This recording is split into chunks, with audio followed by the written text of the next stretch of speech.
Is there an animal humanity feels more conflicted about than the bee? They're kind of cute, right? And they can give us delicious things, like honey, and useful things like beeswax.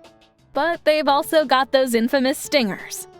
Bees can be a little scary, and in swarms, they can be deadly.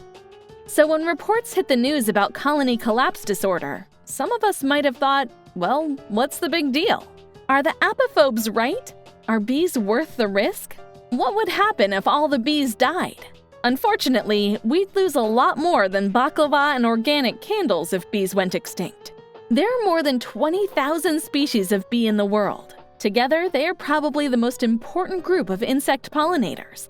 If all the bees suddenly disappeared, there would be a vacuum in our ecosystems that would be very hard to fill.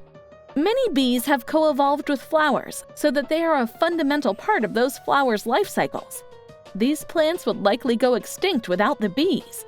Other plants that bees pollinate might survive with other pollinators, but they would be at a disadvantage. Blueberries and cherries rely on bees for up to 90% of their pollination.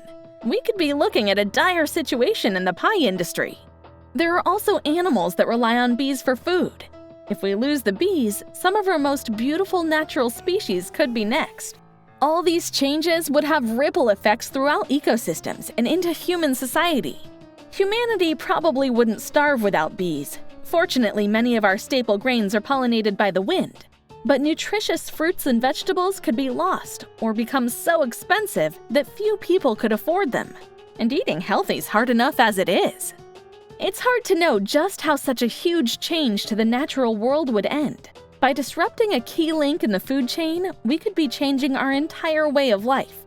It's lucky this is just a hypothetical, right?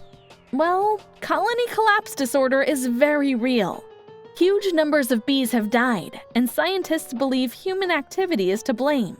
The loss of bees has also been linked to the pesticides we use and to man-made climate change. And some studies show that it's not just bees. Insect numbers have dropped dramatically over the last few decades. Nearly half of all insect life may have died out in the last 35 years. Stingers are a pain, but humanity really does need our fuzzy flying friends.